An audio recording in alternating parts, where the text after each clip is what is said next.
Hey, this is Steven from the Green Engineers, and I'd like to welcome you back to my research series. So I wanted to start to do a few more like smaller videos for 3D printing. So some of the basic stuff, maybe not so much as far as physical things, but more towards looking at theory and a few other things around 3D printing. So I wanted to do a few things about the settings and different slicers and how they affect different physical properties in the real world. So, for example, this first video here, we're going to be talking about the layer height and its impact on print time. So it's a pretty basic concept. So this is one of the few basic concepts that you need to have a grasp on, and you need to have a good grasp on it, because it will give you the idea on what type of layer height that you want according to what type of quality of part you want. So what I used this time is I used a slicer with Repetier Host, which is what I usually use in day to day. So we could later test different pathing, the pathing speeds between Slicer, Cura, and SkinForge, all those other ones. But right now I'm using Slicer, and so I'm just doing 3D Benchy for right now. It'll give a good example here, and then later we could maybe look at some other things. But I think it's going to be good for what we're looking at. And so what I did is I put in these settings. So these are close. I didn't copy exactly the settings that I used on my my Castle Delta, but these are close. So 0.4 layer height, and of course I just override Slicer and I just put in different layer heights here. 0.4 perimeters 3 solid, 3 top shells or layers. All of these are checked to avoid crossing perimeters, just to keep they really upgraded their rendering engine. Looks very nice. To keep stringing at bay, infill 15%. Here's his honeycomb. I just have it on rectilinear right now. I have everything on rectilinear. And from research that another company did, which I would like to replicate, they found that rectilinear is the strongest for the same amount of infill. This is kind of interesting. You would think honeycomb was, even the long honeycomb, not necessarily the fast honeycomb, but it's not. So it's kind of interesting. Skirt 1, 6-inch skirt height, 1 layer. This usually I do more, but I totally forgot to change this, but whatever. No support material, no rafts. Like I never do a raft. I don't think I've ever done a raft, unless it was accidental on like the MakerBot.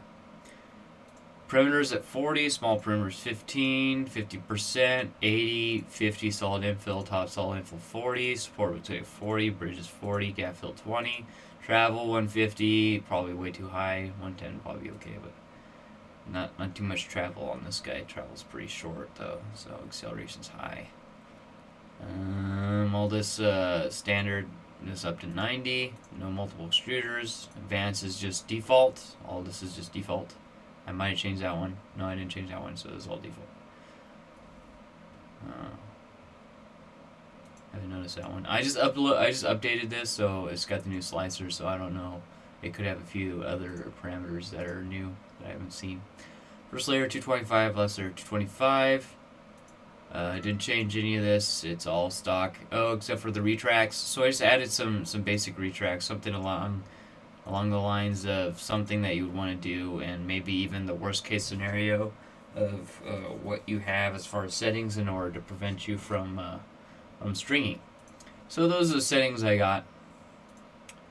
Pretty straightforward. Yeah. And then, of course, we're doing the Benchy. Everything is standard size 111. Didn't even change the orientation, the rotation. It's just what it comes with. And then, of course, this is the bed plate of my Castle. Alright, so now I have a little graph of, so basically what I did is I just put it in there and put it in there at the different layer heights at 15% infill, cooling, no supports, rectilinear, infill on top layer. And then I just had it generate. So I did 0.05, 0.10, 0.15, 0.20, 0.25, 0.30, 0.35, 0.40. And then anything above 40, you're going to have to change the nozzle. And some people are not going to be able to do 0.05. And I also omitted 0.05 from here because it's just ridiculous. It's, like more than three times the time than 0.1. So I just omitted that. And plus, not a lot of printers could hit this layer height. All right, so we're gonna look at the layer, the graph here, and what you can take away from this, as that's the main point of this video. What you can take away from different settings, from these basic parameters. So I also just put the filament here because I was curious, and as you see, it just jumps around. There's not really any sort of correlation here. It gets low, then high, then high, then high, then low. Oh, sorry, this is high, high, then like lower, and then like almost the lowest. So there's not really any correlation here. All right, so just omitting this. This is just kind of an interesting, number. But if we look at the graph here with this being time, and then this is obviously in minutes. So this is in minutes, and then this is in the layer height. And everything about layer height is what you would assume from this graph is that, let's just say that 0.4 is standard, so that means that 0.10, let's just have this set normalized as a standard. That means 0.1 has 4 times the quality, right?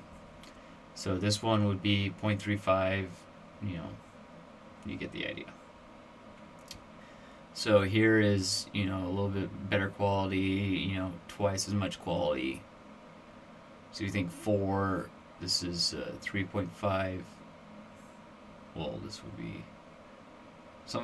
would be like 3. You get the idea. So one of the things to look at is where it hits this. So what you're looking at here is when it drops. That's a drastic decrease. This particular slope, drastic decrease in time needed from one quality to another quality, and then you notice that it starts to pull up. The slope is not nearly as extreme, and then here you have a super loss of quality, and then this is also pretty linear between 0.20 and 0.40. I thought that was also kind of interesting. So what that means is that the best that you're going to get as far as saving time and maximizing quality is going to be in this region. And of course this is going to vary from part to part or from model to model, but right here seems like it's the best place to be in. So maybe at 0.2 you're at the perfect layer height, and I've heard around that the perfect layer height's like what, 0.223 something. So they did a mathematical formulation that they came up with 0.22, and that's that's the urban legend of the best bang for your buck as far as time and quality. It's 0.22 or 0.20, and we see that again in our short little graph here, our short little time going through and slicing a model with different layer heights. We see that this region here is the best quality. And then we see here that as we get to this side, the drop off is not very drastic. And we can look at what that looks like in actual numbers here. It's only dropping by 4 minutes for the quality. So the difference between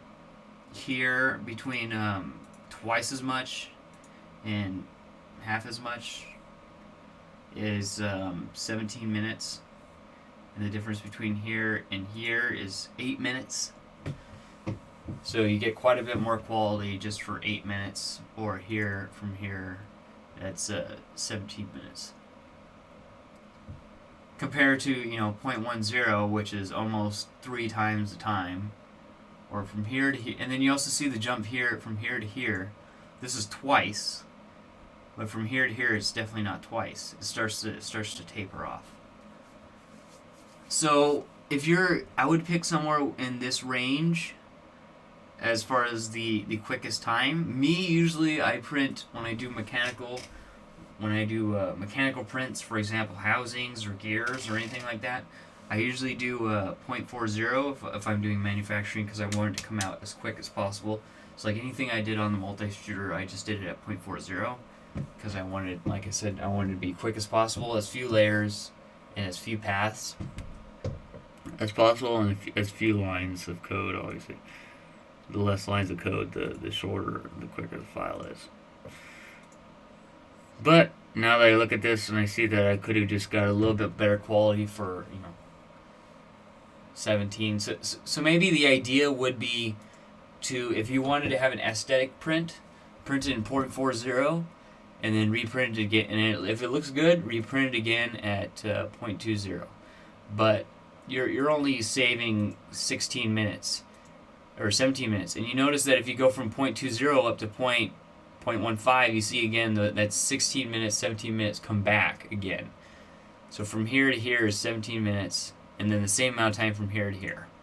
So this is a big jump here. Quite a bit of, as you see here in the graph, quite a bit of slope compared to this. Probably it's twice the slope almost. So that's pretty much it for this video. So you kind of want to be in this range right here. This range is where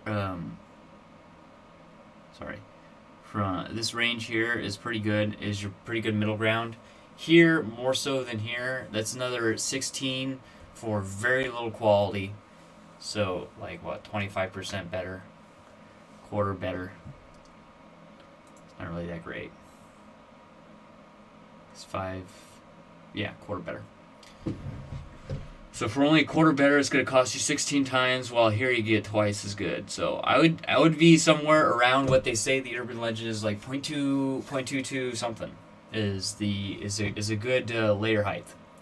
0.20, 0.22, it will give you the best quality for amount of time, and 0.40 will obviously give you the best time, and 0.05 is ridiculous, and 0.10 is also kind of ridiculous. So those are pretty niche as far as most projects that you'll need to use those with.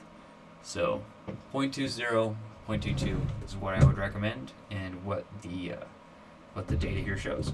Alright, I'll be doing a few more of these videos on different things that I would also like to know more about, because I don't really see a lot of videos of people just going through doing some simple things like this, plugging stuff, spending an hour plugging stuff in, and graphing the data and interpreting the data to somebody that would be new, or somebody that's even experienced that would be like, oh, okay, that makes sense. I know it as far as when I print, but this shows, this shows proof, right? Alright, so I'd like to thank you guys for watching. If you like this video, please subscribe for more videos like it and the research video series. And I'll see you guys in the next video. Thanks for watching. Take it easy. Peace.